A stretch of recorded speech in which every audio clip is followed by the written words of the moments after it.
The doors of your car will close automatically. Please keep your head and arms inside and remain seated at all times. And please, no smoking. Thank you.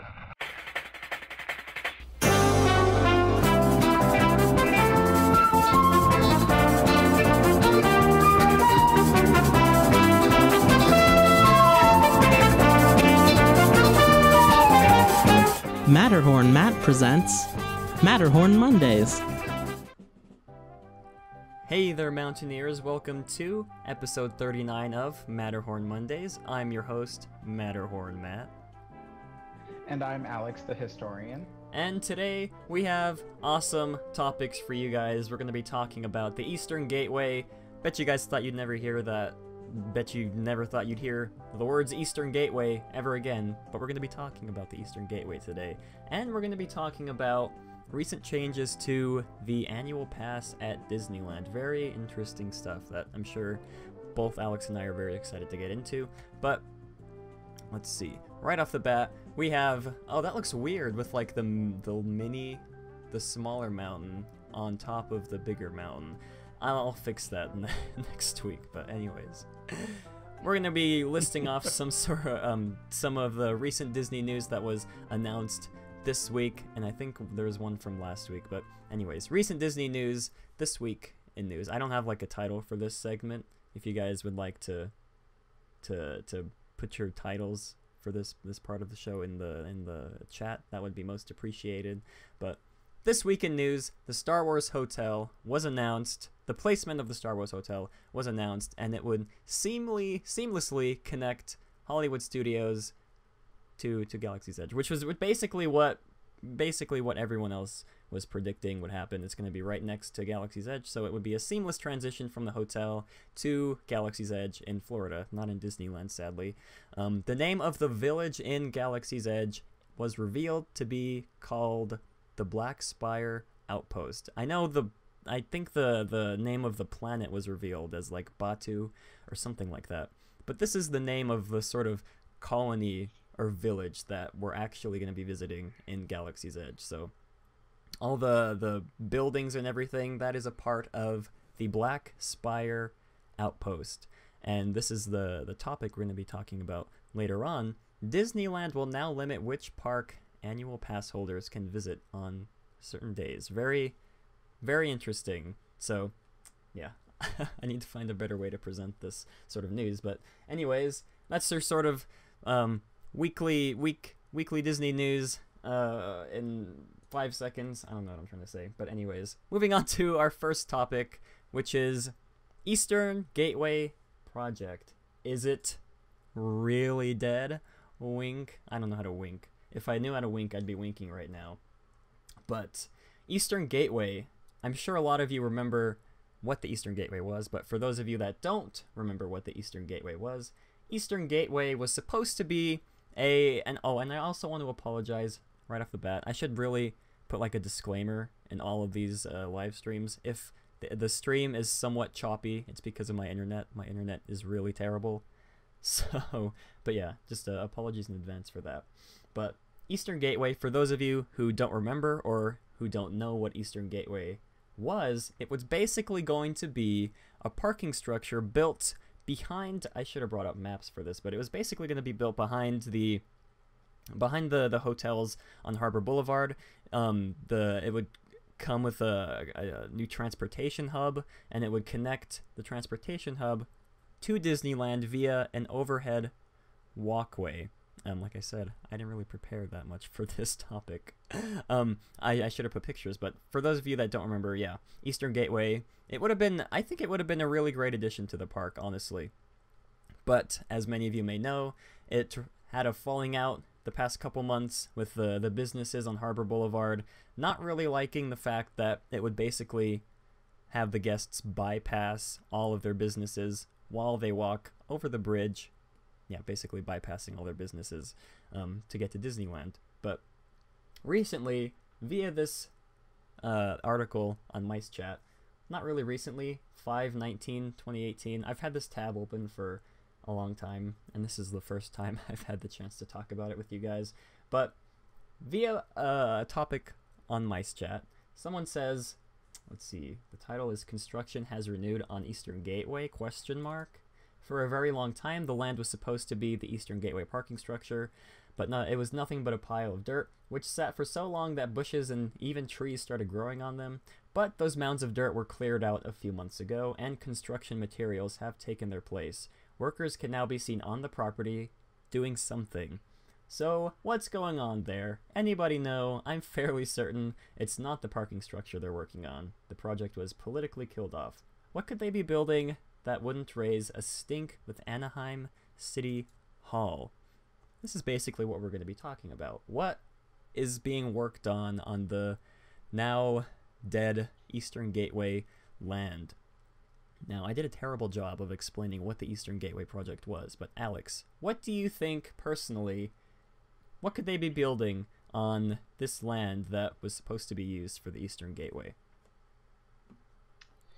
I'm not really sure that they're even building anything. I'm actually wondering if it has something to do with the demolition of the hotel nearby, the Carousel Hotel.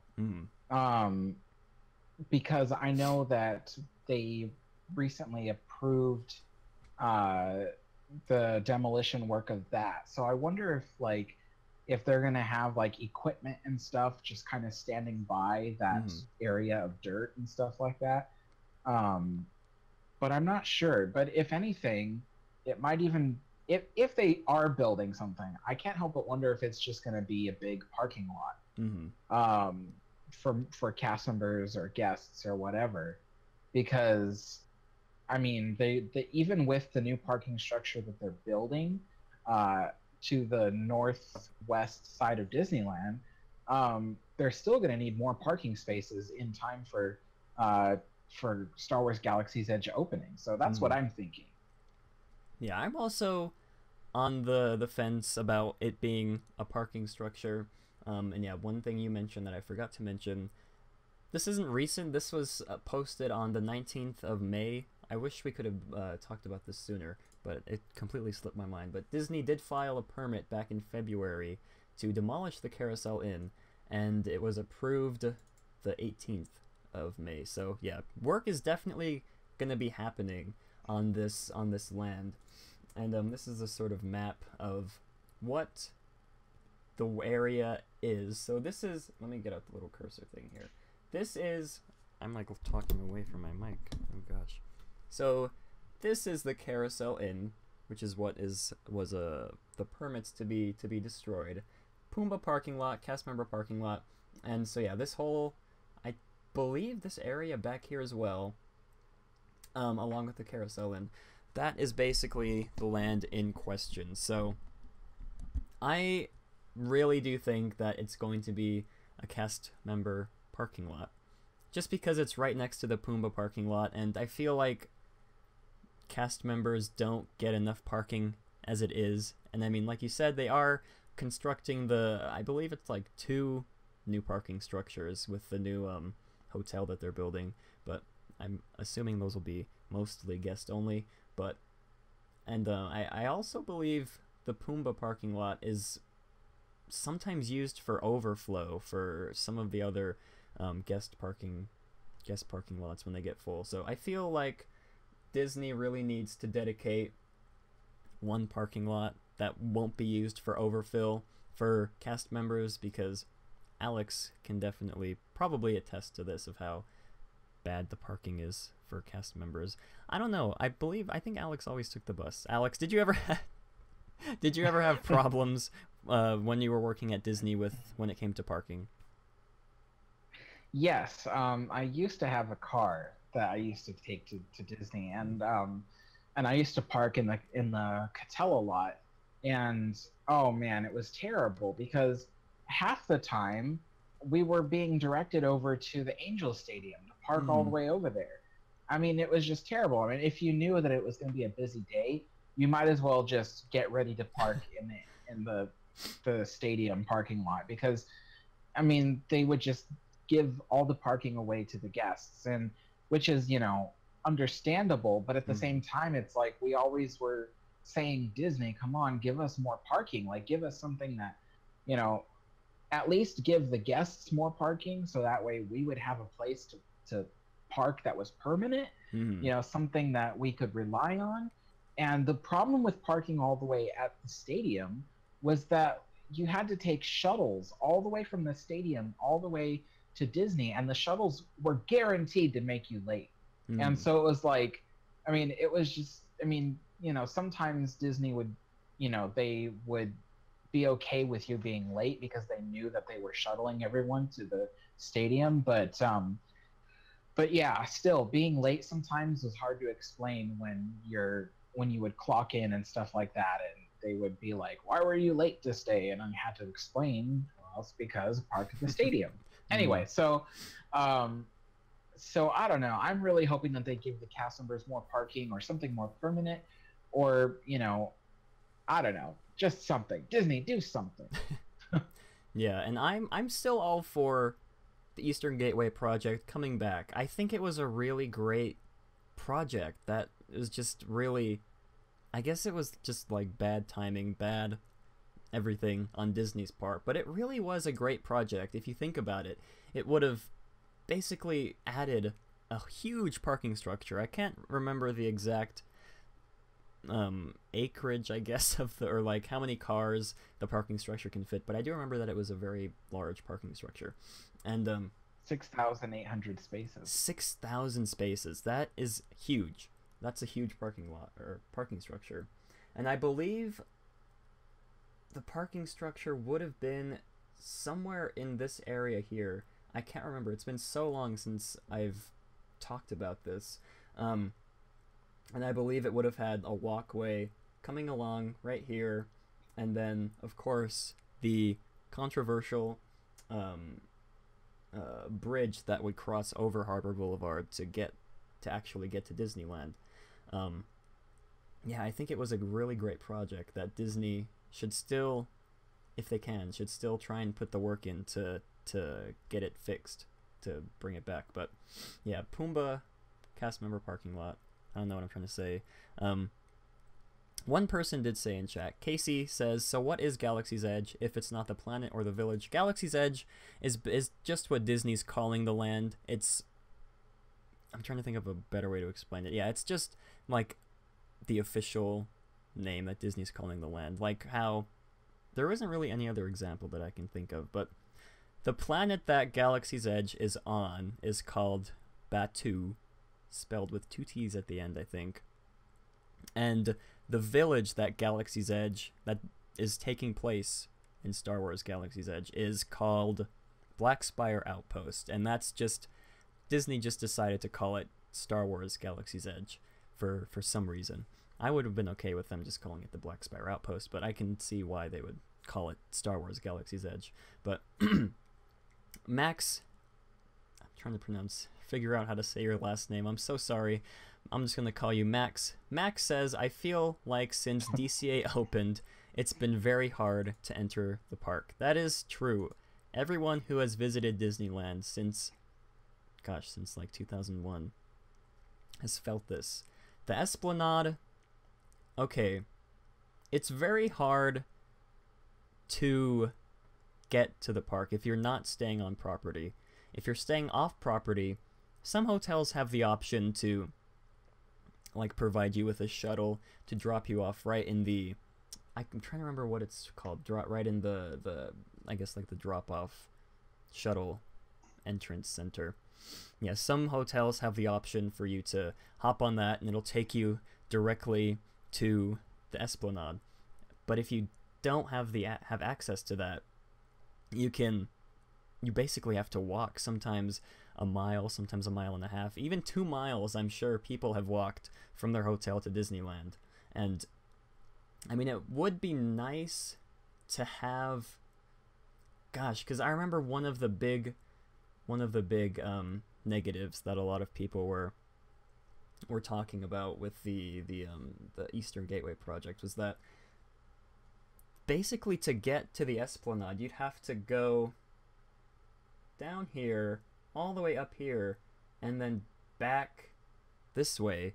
So it's like you're adding a whole bunch more distance for really no reason. You wouldn't be able, I believe you would not have been able to get to Disneyland by just walking down Harbor Boulevard. I could be wrong though. It's been a while since we've talked about this, but yeah, that was really one of the main gripes with the Eastern Gateway project. But yeah, getting to Disneyland if you're not staying on property is really kind of a nightmare, because gosh, I'm trying to remember the name, like the name that Disney has for the little drop-off area with like the shuttles and the Ubers and the Alex. Called East Shuttle Area. The East Shuttle Area. So yeah, that's a good name.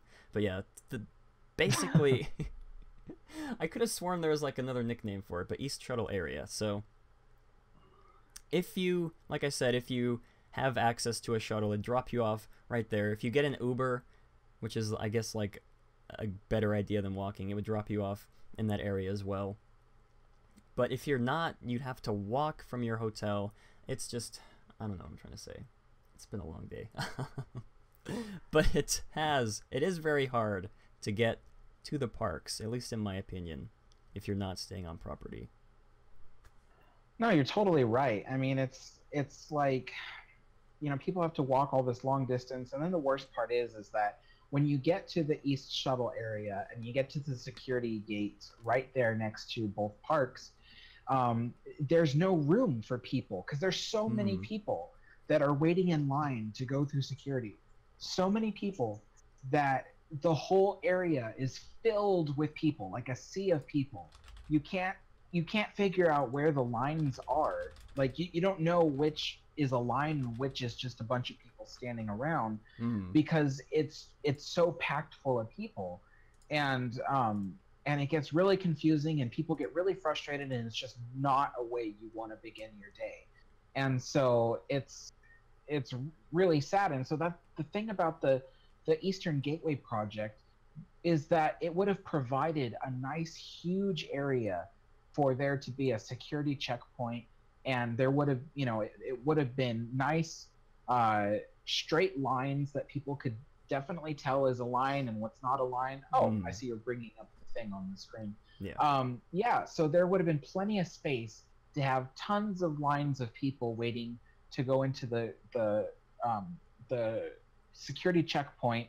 And then on top of that, there would have been plenty of space for shuttles in the future, because with all the new hotels that are being added to the Anaheim resort area, there's going to be more hotels shuttling people in, and they hardly have enough space as it is to manage all the shuttles that drop people off. So they need a lot of space to do this. And so it's just, I hope that Disney manages to find a way to build this thing, maybe get approval from the city or whatever. I hope they find a way to build this thing and to build the parking structure that they need and everything. But the main thing, the whole thing that stopped this project from being built was that overhead bridge that crossed over Harbor Boulevard and into the Disney property, because that bridge had no access from Harbor Boulevard.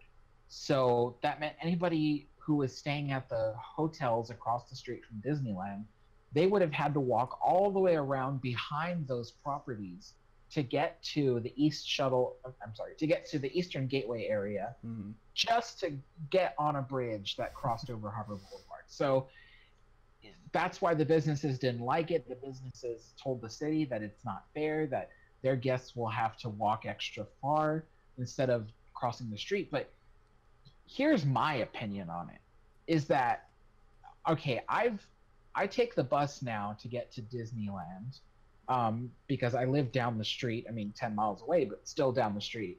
And when I get off at the bus stop that's right across from the entrance to the East Shuttle area, there are tons of people waiting on the sidewalk to cross the street. I'm talking tons of people.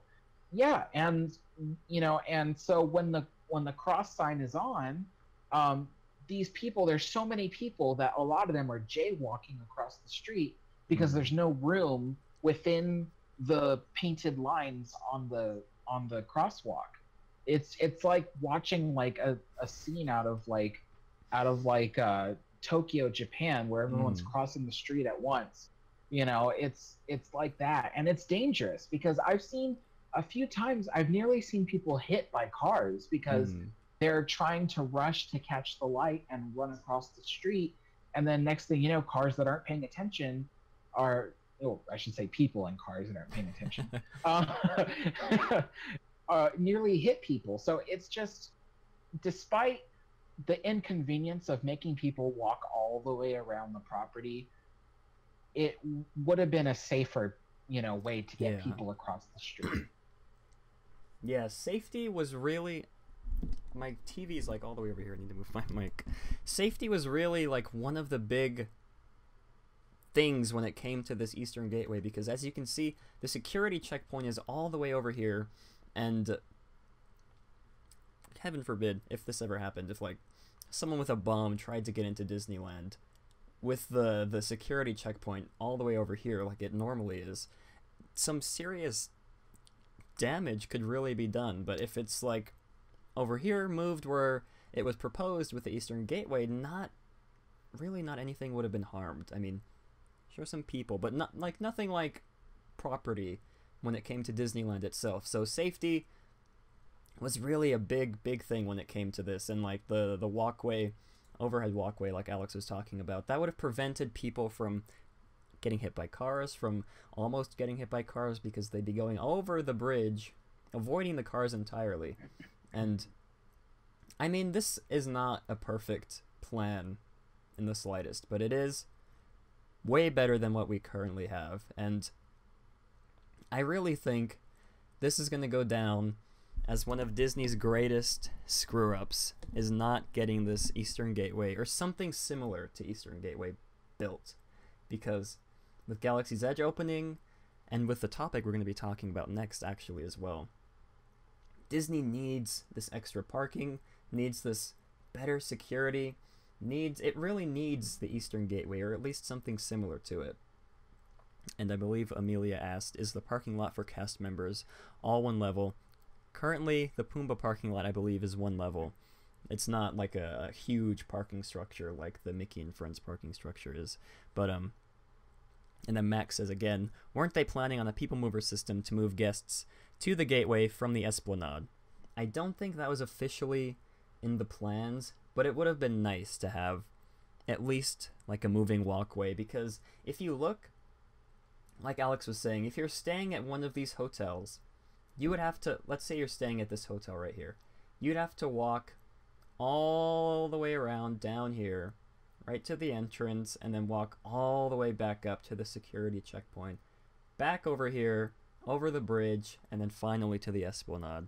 So it would be nice, and I do believe there were some talks of having little entrance holes in the back of some of the hotels and restaurants, but that wouldn't have been as safe. It wouldn't have been able to be monitored as well. So, but I don't think a people mover was officially announced, but that would be nice, having a people mover transport you from at least the security checkpoint to the Esplanade. But sadly, that's probably never going to happen, because Disney is dumb and didn't, I don't know what I'm trying to say. I really wish the Eastern Gateway project would have gone through. I've said this before, I believe, the last time we talked about this. I do believe the Eastern Gateway will be... My Google Home is going off. What are you doing? Stop. Okay. I do believe the Eastern Gateway would have saved Disney a lot of hassle when it comes to parking, when it comes to security.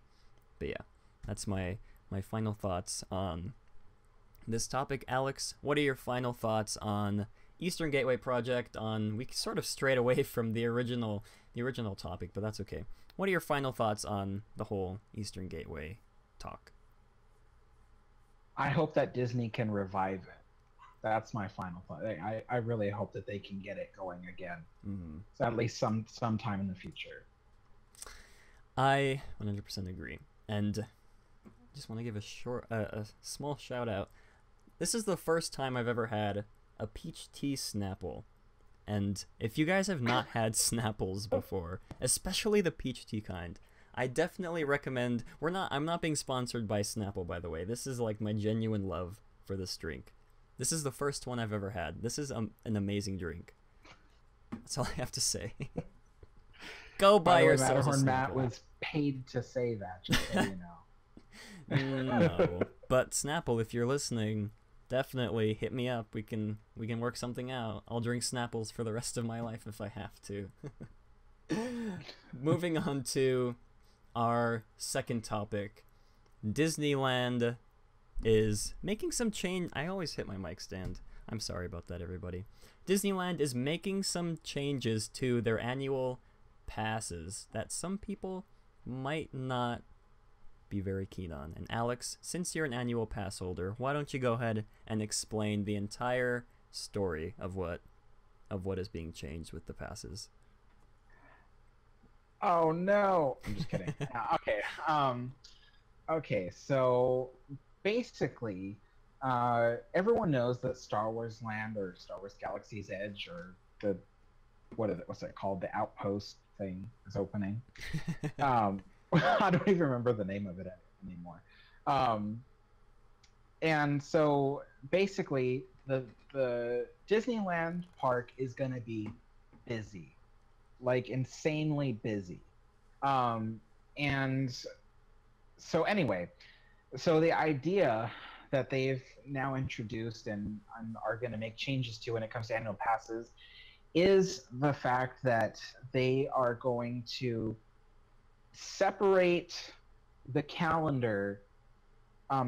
It was one calendar that told you whether or not you could get into Disney Land or Disney California Adventure on a single day, but now they're separating the calendar. So basically, you can either get into Disneyland or Disney California Adventure depending on certain peak days because of the opening of Star Wars Galaxy's Edge. So that means that if you've got the lowest tier pass like me, and it's summer 2019, I might be blocked out of Disneyland, for instance, summer 2019, but I might not be blocked out of Disney California Adventure.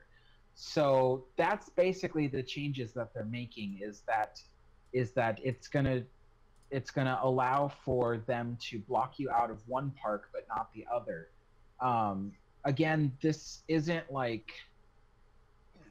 for sure that it's gonna be like that the whole summer. Like, they might block you out of both parks if you've got the same tier pass as I do, which is the Southern California Select Pass.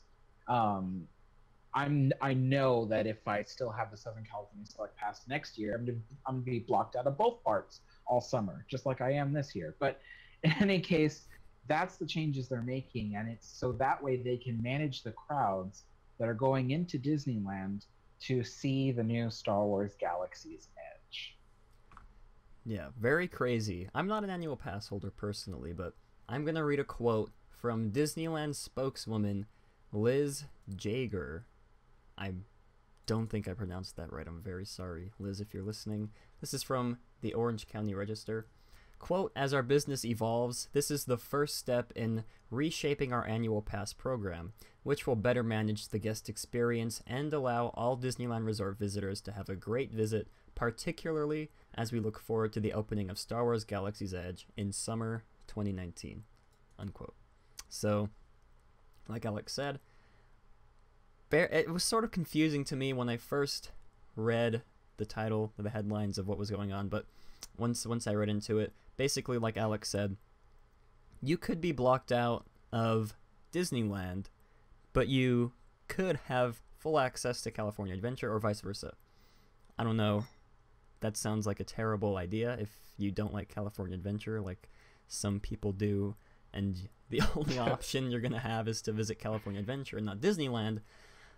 I can imagine some people are going to be very upset, but this article does say starting next June, instead of one calendar, pass holders will see two calendars, one for each park. They will need to check both calendars to see which park they can visit on which day. The biggest changes will be to pass holders of the mid-priced deluxe passports, with the higher levels experiencing no change at all. So they're basically weeding out all the lower tier pass holders and favoriting, gosh, I don't know how to word this. Favoring. Thank you so much. And favoring the higher tier, like I'm trying to remember how much those passes cost. I want to say 1,500 is my guess. I can't remember exactly what the price is, but Alex, do you happen to remember the price for the highest tier annual pass for Disneyland?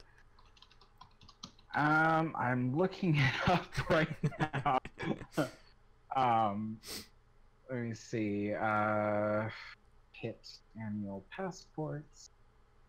And okay, so the highest tier is the Disney Signature Plus passport, and for ages 3 and up, the pass price is $1,149.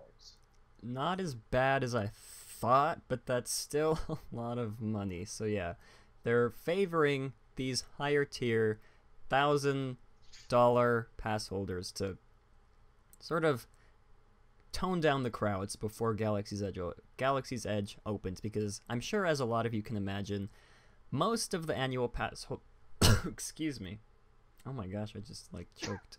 But most of the annual pass holders are not the highest tier. They're mostly SoCal annual. I have the list right here. I scrolled down in the article.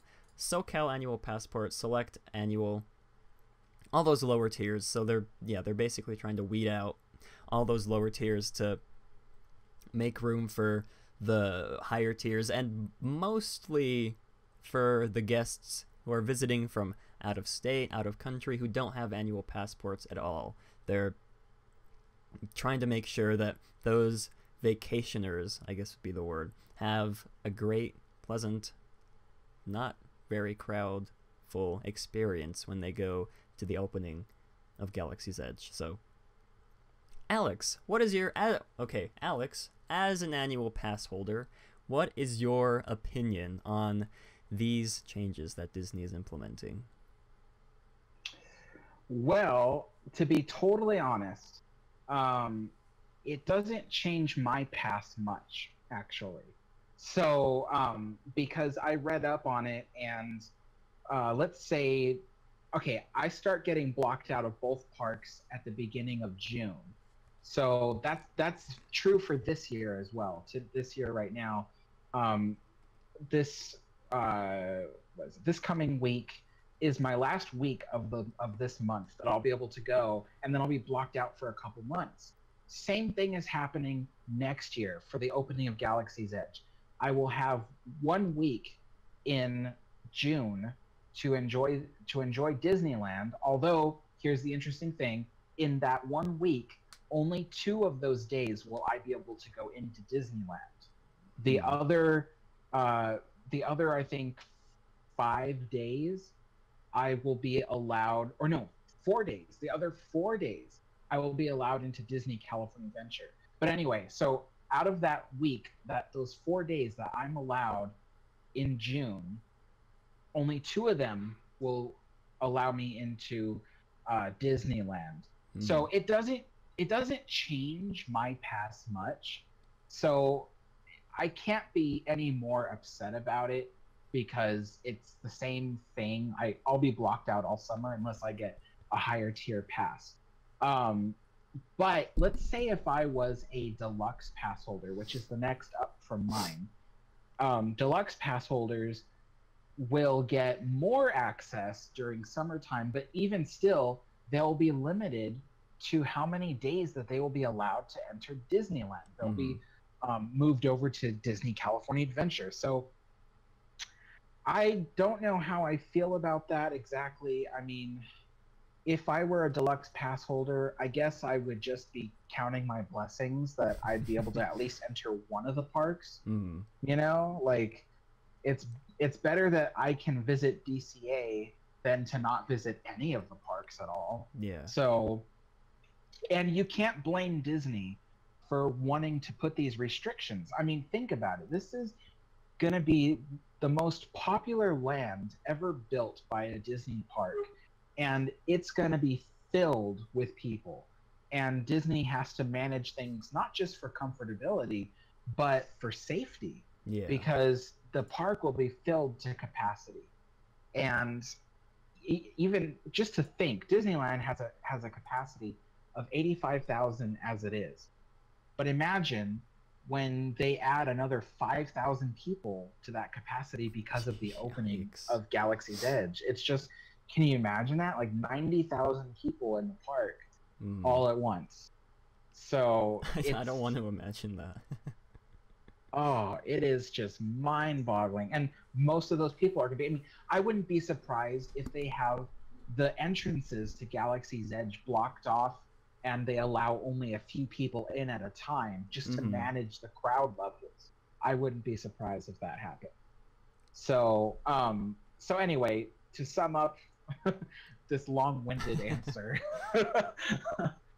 I don't mind the changes that they've made to the annual pass system. If anything, it makes things more comfortable for the people that do get to experience the parks, and it doesn't change my pass very much at all. So, yeah. Yeah, I'm looking at this sort of little chart that they have, and they're comparing June 2018 admission days to June 2019 admission days, and Signature Plus Annual Passport has 30 days in June where you can enter both parks in 2018, and next year it's going to have the same amount, 30, same with the Signature Annual Passport, but once you get to the Deluxe Annual Passport, it goes from 25 days in 2018 in June to 13 plus 17 for DCA only. So yeah, they're sort of I guess like splitting off which parks you can visit. The Select Annual Passport has 4 days in June of 2018 where you can go to both parks, and in 2019 it has 0 but 3 for only DCA. So yeah, as a non-pass holder, as a vacationist, I guess would be the right word, to Disneyland, I'm okay with this change. If it means less crowds, if it means, well, I'm sure it's not going to lead to less crowds, but in the long run, if it leads to less crowds, I am all for it. Like Alex said, I really don't want to imagine what kind of chaos is going to be happening once Galaxy's Edge opens. That's like the stuff people like us have nightmares about, having all those people crowded in Disneyland. If you think it's crowded now, and it's getting really crowded in Disneyland the past couple of years, if you think that's bad, imagine like 2 times what you're thinking of. That is going to be how it is when Galaxy's Edge opens. And I mean, all credit to Disney, because they are going to manage to actually have this park built, have all these people pay to get into Disneyland, all these people who would normally probably wouldn't even visit Disneyland. I bet most of the visitors during Galaxy's Edge opening is going to be Star Wars fans who don't normally visit the parks. So they're pulling people in from all kinds of like walks of life. I mean, if I was not a Disney parks fan, but was like a huge Star Wars fan, I'd be all over going to Disneyland just to see Galaxy's Edge, because that's really what a lot of people are coming for, is just to see Galaxy's Edge. And I sort of fall into that category as well. If when I do go next year, I'm going basically just for Galaxy's Edge, just to see what it's like, to see if it's up to par with what Disney's saying. But yeah, very interesting, to say the least, news that is happening. I was wondering what Disney was going to end up doing with the APs, because I believe a majority of the people who visit the parks are annual pass holders, and more from like the local. I could be mixing things up with Walt Disney World, but I believe most of the visitors are annual pass holders who are locals to Southern California. And they're, yeah, like I said, they're trying to weed out all those people and prioritize the people who only get to who only get to visit Disneyland once in their life, once a year. But yeah, I'm gonna read this quote from the Orange County Register article. Link will be in the description of the episode. Quote, especially with Star Wars coming, they've got to do something. We are mega Star Wars fans. My husband and I have matching tattoos, but I totally get it. How many people can you pack in there? The new Star Wars land is only 14 acres. So, yeah, this sort of raises the question of how are they going to manage all these people in Disneyland? Like Alex said, they're probably going to end up raising the capacity of the park, which is going to allow more people in, which is going to be terrible for people like me who hate big crowds. But I guess the point we're trying to get at is don't visit Disneyland in 2019 unless you're okay with strollers getting caught on your ankles, unless you're okay with lots of sweaty people, lots of smelly, sweaty people, hour-long wait times for every single ride. But yeah, so let's see, I'm trying to skim this article for anything else we can talk about. Yeah, I believe that is it for this topic. Alex, do you have any final thoughts you'd like to say on Disney changing up its annual pass holder stuff?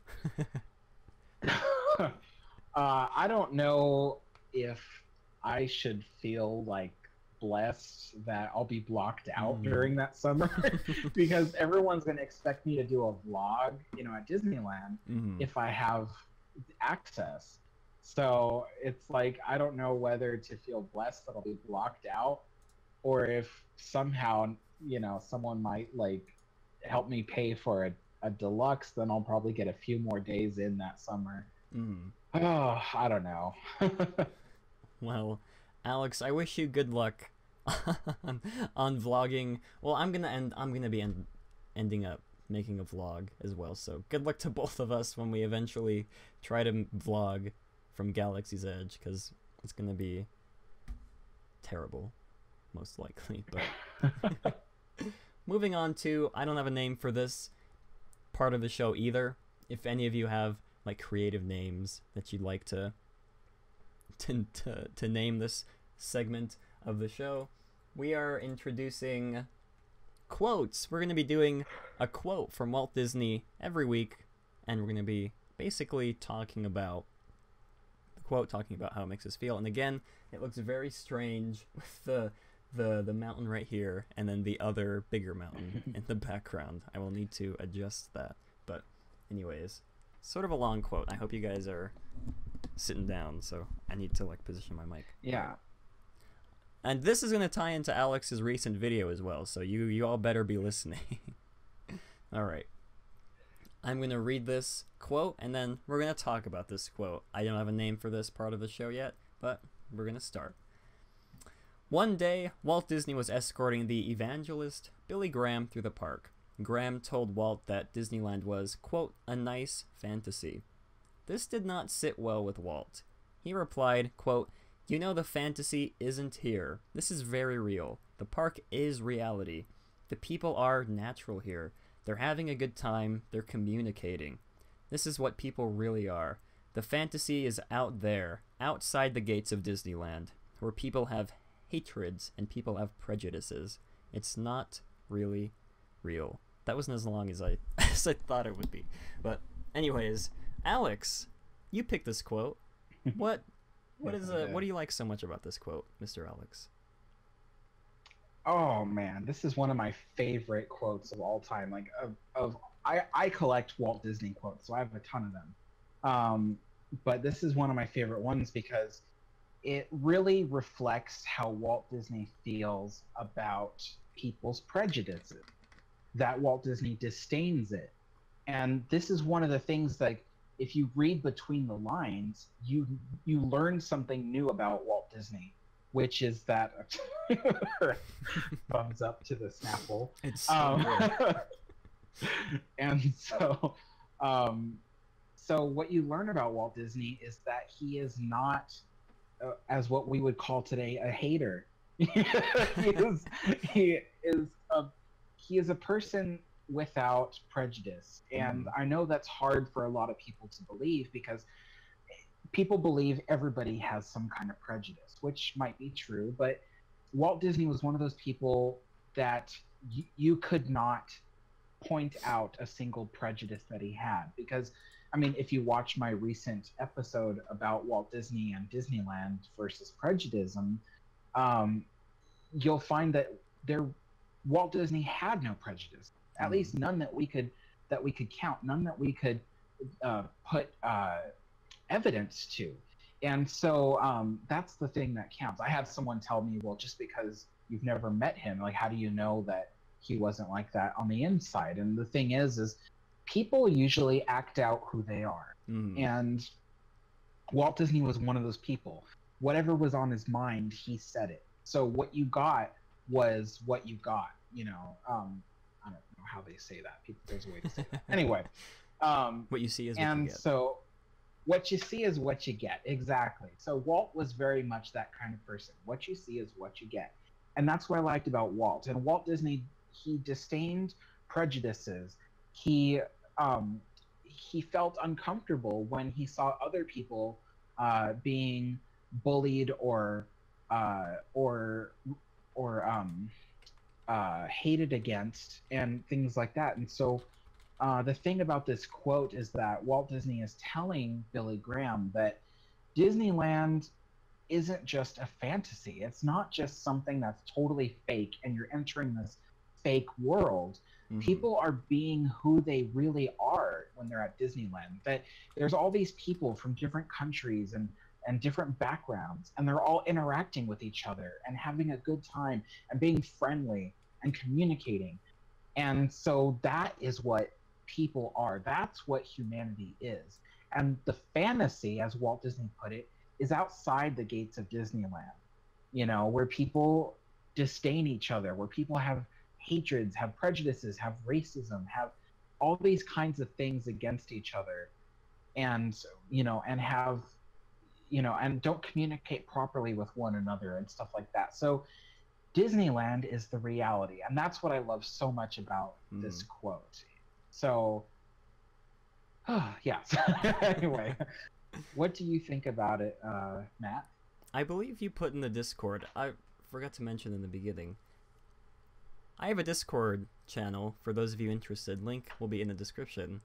But I believe Alex said something, I think it was last night, the other day, about how there were no segregated drinking fountains. I'm sure Alex could explain better what he said if he can remember, but I can't remember. It's sort of something along the lines of how Disneyland didn't have segregated drinking fountains or segregated restrooms.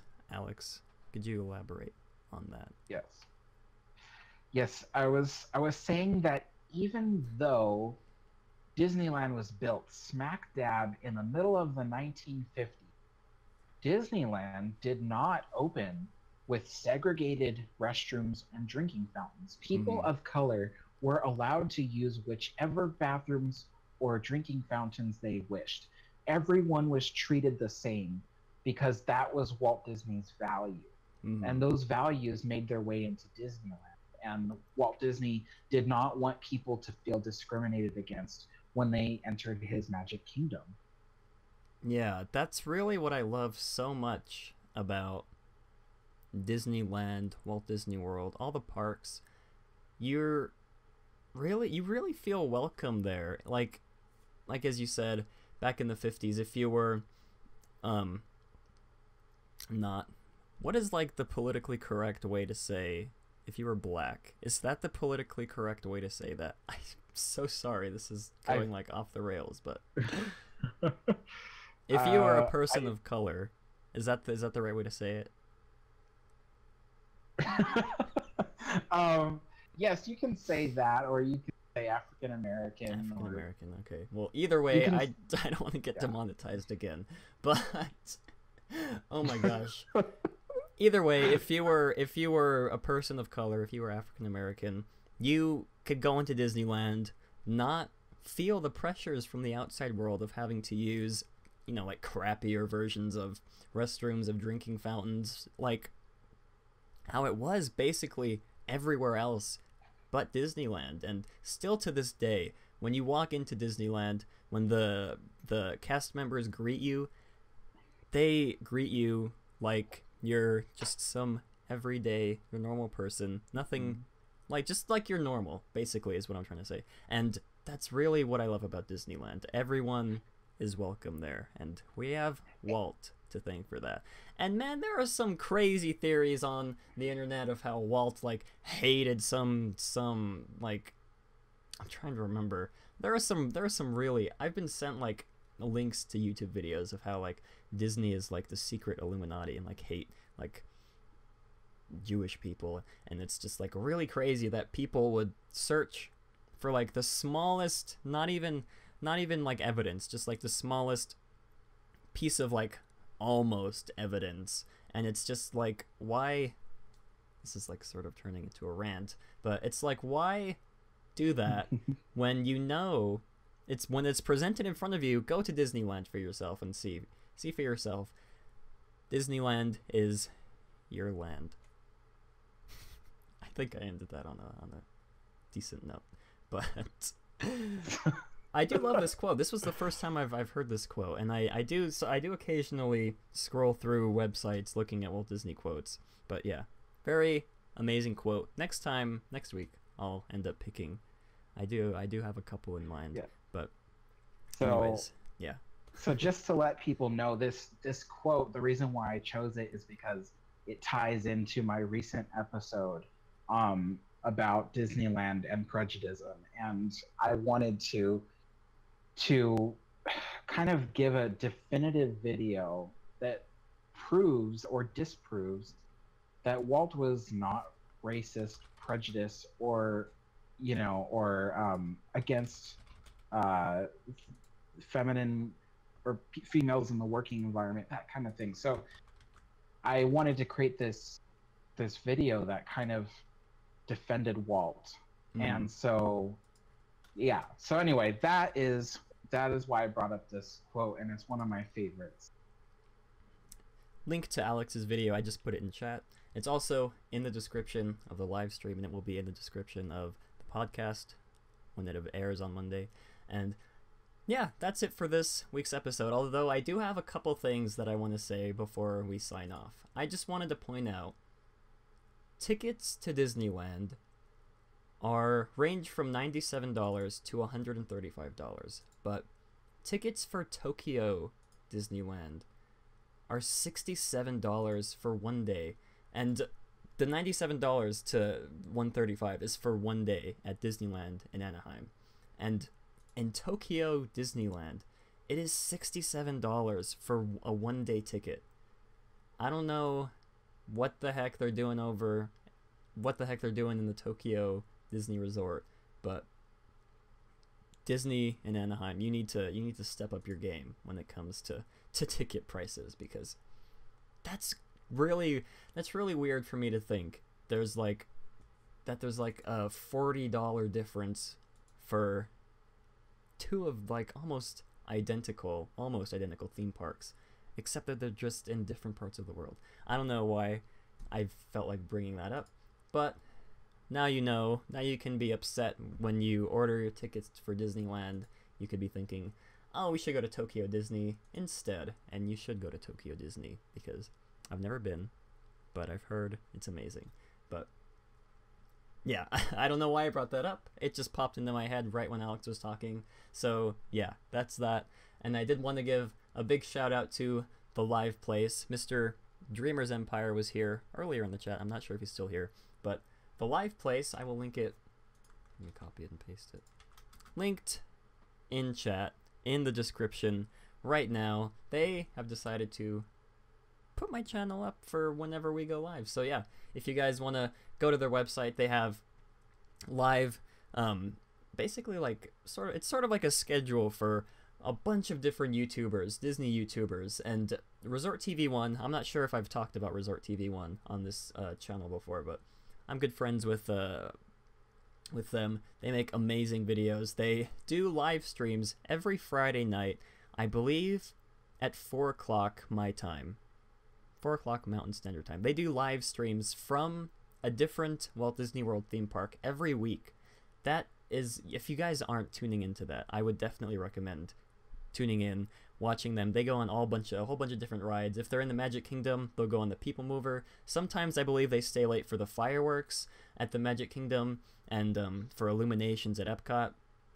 Really, really amazing stuff. So yeah, definitely check out theliveplace.com so you can meet a whole bunch of these other amazing YouTubers. Our Themed Life, I'm subscribed to them as well. They make amazing content, and yeah, definitely go check out this website. Check out all the other people who are featured on the website, and let's see if there's anything else I had to say.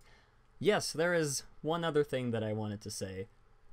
We're going to start doing polls at the end of our podcast. So the poll for this week is, what is the icon of California Adventure? And I will link the poll in chat right now. It's also in the description. I want to know what you guys think the icon for DCA is, because when DCA first opened, it was Grizzly Peak, and it sort of shifted away. I believe for a while it was the Tower of Terror, and now I don't really know. I don't have like a definitive answer on what the icon of DCA is. I still personally think it's Grizzly Peak, and if it's not, it should be Grizzly Peak. But options are Carthay Circle Theater, Mickey's Fun Wheel, Grizzly Peak, and other. So definitely go check that out. I'll be saying the results of the poll next week on the next Matterhorn Mondays. And yeah, this is the end of the episode. There's gonna be like, I don't know, I've been trying to change up a lot of the stuff on my channel. We're gonna be, gosh, okay, I have a lot to talk about to you guys. Okay, so I don't know if any of, gosh, this is gonna go on forever. I don't know how many of you know, I did order pins for you guys. They are coming in tomorrow, Tuesday, not tomorrow, Sunday, but tomorrow, Tuesday, when this episode drops. Tuesday they will be coming in, so be on the lookout for that. The pins are modeled after the little Matterhorn logo that's under my face, right there. Right there. Perfect. That's what they're modeled after. I'm really excited to see how they turn out. Like I said, they'll be coming in tomorrow, and I'll be putting them up on my Etsy shop, and if they do well, I will be making a bunch more different designs. Patreon-specific pins as well for all you amazing patrons out there and people who want to start donating on Patreon. I will be having Patreon-specific, or I guess Patreon-exclusive pins for you guys. So be on the lookout for that. I think that's it. I think I've talked about everything we need to talk about. Alex, any closing thoughts on the episode? Anything you want to let the viewers know? Nope, I am good. All right. Well, thank you all for watching. We hope you all enjoyed this episode, and we want to know what you think of the topics we talked about, whether it be construction on the Eastern Gateway project, your thoughts on the Eastern Gateway project, and your thoughts on Disney's changing of the annual pass holders, shake up of the annual pass holders, and we want to hear your thoughts on Walt Disney's quote for this week. Comment down below in the comment section. I love reading all your guys' comments. I get a notification for each of them, and yeah, so thank you all for watching. Alex, why don't you go ahead and explain to the viewers how they can support you? Yes, if you'd like to support my channel, I actually, well, okay. I temporarily do not have a way that you can support my channel. There was a huge accident and stuff, and so I don't have a way that you can support my channel at the moment. So, yeah. Okay, so currently, I guess Alex doesn't have a way, but when he does, definitely he can let me know, and I'll let all of you guys know how you can support Alex. Gosh, I move my arm around a lot. You guys can't see it though, but that's okay. But yeah, thank you all for watching. You can follow Alex and I on Twitter. Links will be in the description. You can support me on Patreon. I really wish I had the script that I normally read off of, but donate to me on Patreon.